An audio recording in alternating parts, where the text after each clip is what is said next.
नमस्कार दोस्तों, मैं भाविनी मिश्रा अपने चैनल में आप सभी का एक बार फिर से स्वागत करती हूँ। कैसे हैं आप लोग? तो इससे पहले मैंने हरियाली तीज का वीडियो बनाया था जिसमें संपूर्ण पूजा विधि करके दिखाई थी। बहुत सारे क्वेश्चन आ रहे थे कि पूजा के बाद मूर्तियों का क्या करना है, फूल माला का क्या करना है, प्रसाद लेना है कि नहीं, जो श्रृंगार का सामान चढ़ाया है उसका क्या करना है। तो ये सारी बातें मैं आपसे इस वीडियो में शेयर करूँगी कि सारी चीज़ों का क्या करना है, विसर्जन कैसे करना है मूर्तियों का, वो सारी चीज़ें मैं आपसे शेयर करूँगी। तो पूजा के बाद तुरंत से चौकी नहीं हटानी चाहिए, 1-2 घंटे बाद या अगले दिन आप चौकी हटा सकते हैं। तो चौकी हटाने से पहले जब भी आप पूजा खत्म करें, पूजा आपकी हो जाए, आरती हो जाए, उसके बाद आपको प्रसाद लेना चाहिए। प्रसाद के रूप में आपको सुहाग लेना है। सुहाग मतलब सिंदूर लगाना है, और जो माता को आपने चूड़ी और बिंदी चढ़ाई है वो आपसे लेना है। सारा श्रृंगार का सामान इस तरह से हटा लेंगे, और ये श्रृंगार का सामान आप किसी सुहागिन महिला को दे सकते हैं। प्रसाद के रूप में कुछ चीज़ें आप अपने पास भी रख सकते हैं। बहुत सी जगह सिंघाड़ा देने की प्रथा है, यानी सास को साड़ी के साथ श्रृंगार का सामान दिया जाता है, तो आप वो भी दे सकते हैं, या जेठ जेठानी आप किसी सुहागिन महिला को दे सकते हैं। अब जितना भी प्रसाद चढ़ाया है उस प्रसाद को तो पूजा के बाद आप हटा के घर के सभी सदस्यों में बांट दीजिए। और जब आप व्रत कंप्लीट हो जाए आपका, आप जब पानी पिए उसके बाद आप प्रसाद ग्रहण कर सकते हैं। इसमें से कुछ प्रसाद पंडित जी को सीधा में भी दे दें, जैसे एक केला, सेब, जो भी चढ़ाया आपने, पंडित जी को दान दे दीजिए। तो जो भी प्रसाद है वो पंडित जी को भी दान दे सकते हैं, उसमें से कुछ पोर्शन।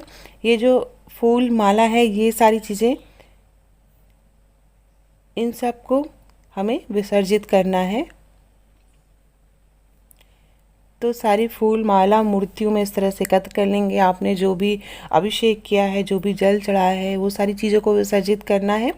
वो मैं अभी दिखाऊंगी कैसे विसर्जित करूंगी। ये जल है, इस जल को आप जो है कहीं पेड़ पौधों में डाल देंगे। जो चावल है कलश पे रखा था या नीचे अष्टदल कमल का, इसको आप चिड़ियों को डाल सकते हैं। या जब आप पंडित जी के लिए सीधा निकालेंगे, सीधा मतलब होता है पंडित जी, किसी भी पंडित को एक समय का खाना देना रहता है, दाल चावल हल्दी नमक फल फूल, आप चाहें तो सब्जियां भी दे सकते हैं। तो वहाँ पे आप ये चावल दे सकते हैं, पंडित जी को दान दे सकते हैं, उसके साथ पंडित जी को कुछ दक्षिणा दे सकते हैं। इसे विसर्जित करना है। फ़ोटो को विसर्जित नहीं करना है, या अगर आपकी मंदिर की फ़ोटो है तो आप उसको वहीं पे अपनी जगह मंदिर की फ़ोटो रख सकते हैं। ये जो चुनरी या आपने साड़ी चढ़ाई है वो भी आप किसी को सुहागिन महिला को दान दे दीजिए, या अपनी सास को दे दीजिए। ये इस तरह से चौकी पे से कपड़ा हटाएंगे, यहाँ पे हम पानी डालेंगे, इस तरह से गंगा जल डालेंगे और हाथ से फेर देंगे, और भगवान से कहेंगे जो भी देवी देवता हैं अपने स्थान पर चले जाएं, और क्षमा प्रार्थना करेंगे, कोई भूल चूक हुई हो तो हमें माफ़ करें। अब मैं आपको दिखा रही हूँ कि मैंने मूर्तियों को कैसे विसर्जित किया है।